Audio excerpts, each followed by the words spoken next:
हमारे पास समय कम है लोगों के पास में एक दूसरे के साथ में बैठने के लिए, बाकी सब चीज़ों के लिए जी हमारे पास समय होता है, एक दूसरे के साथ में बैठने के लिए हमारे पास समय ज़रा कम होता है। इवन इवन शायद ये भी होता है कि बधाइयाँ जितनी भी हैं वो सब व्हाट्सएप से ही कर दी जाती है या फेसबुक पर ही सबको एक साथ बधाइयाँ दे दी जाती है।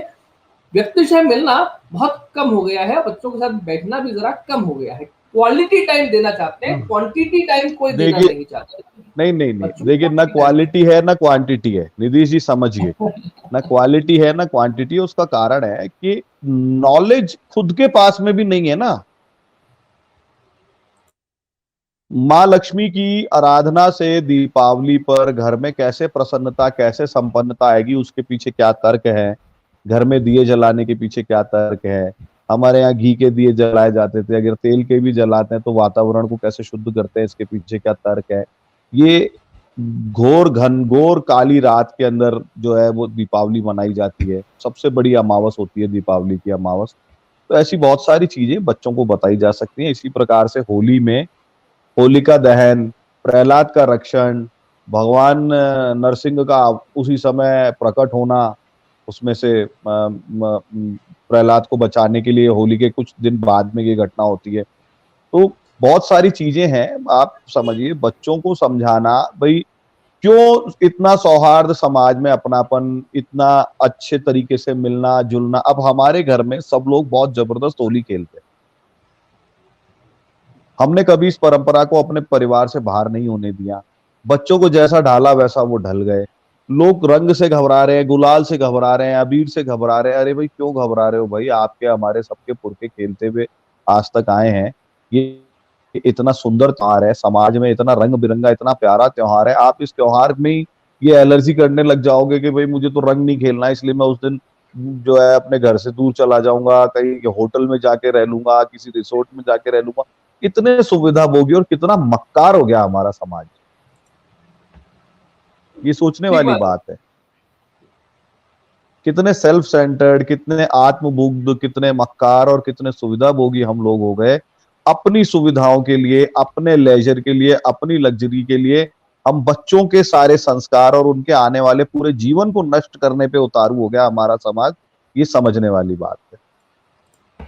ठीक बात है, बिल्कुल आप ठीक बात कह रहे हैं कि है ना, हम लोग कहाँ किस गली में जा रहे हैं और अगर इसका जाने का जो प्रभाव है, उसका इफ़ेक्ट आगे क्या पड़ने वाला है, ये भी हम लोगों को देखना पड़ेगा। क्योंकि देखिए कल मैं एक सब्जी वाला था, उससे कुछ चीज़ें बात हो रही थी, तो वो बड़ा छुट्टी ले लेता है बार-बार, कहीं भी किस मौसम में। मैंने कहा कि भैया अब तुम फिर 2-4 दिन की छुट्टी पे चले जाओगे कहीं न कहीं। तो कहा नहीं साहब, हमारी जो है वो 3 साल तक हमारे घर में अब कोई शादी-ब्याह नहीं है। आपके यहाँ पर तो क्या है कि सब काम एक दिन में निपट जाता है। हमारे यहाँ पर लगन टीका से शुरू होता है, उसके बाद में शादी ज़रा लंबी चलती है, इसलिए जाना पड़ता है, व्यवहार निभाना पड़ता है।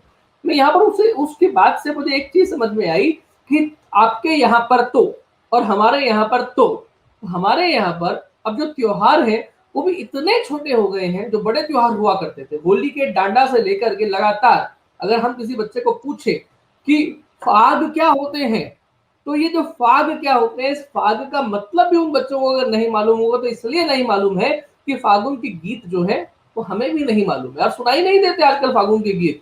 मंदिरों में जरूर कुछ महिलाएं गा लेती हैं। तो ऐसे में जब हम लगातार पीछे हटते चले जाएंगे तो कुछ लोग तो आगे आएंगे ना, हमें और धक्का देने के लिए।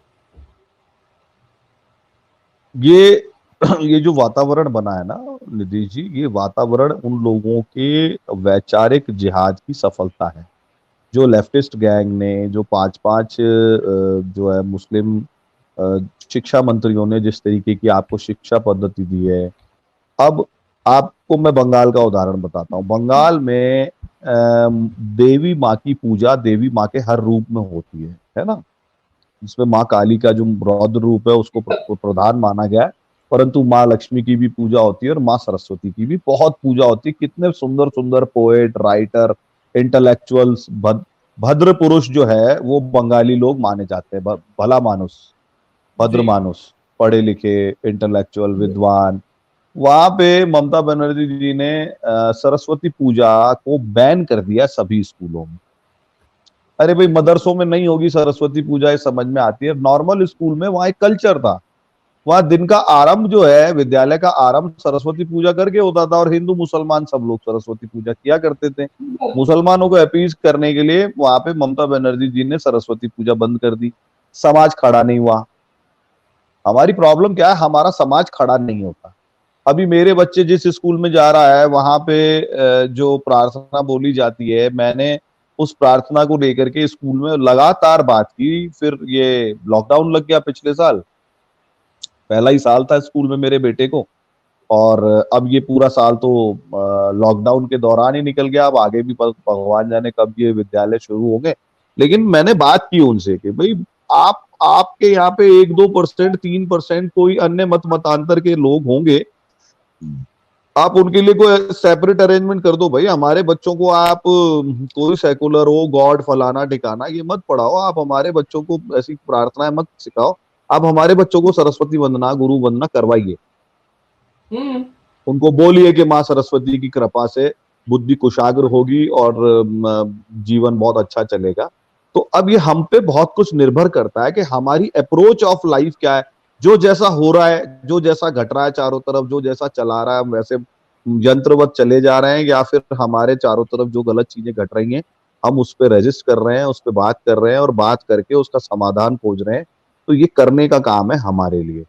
और मैं, ठीक मेरा बात। ही मानना है, मैंने 10 वर्ष पहले पाकिस्तानी हिंदुओं के लिए, 11 वर्ष पहले अकेले यात्रा शुरू की थी। मेरे साथ कोई भी नहीं था, और मैं लगा रहा, लोग जुड़ गए। आपकी बात में तथ्य और तर्क होना चाहिए। लोग भी आते हैं, संसाधन भी आते हैं, व्यवस्थाएं भी होती हैं, और कितना ही दुरूह, कितना ही कठिन, कितना ही मतलब असाध्य काम क्यों ना हो, वो वो कार्य हो जाता है।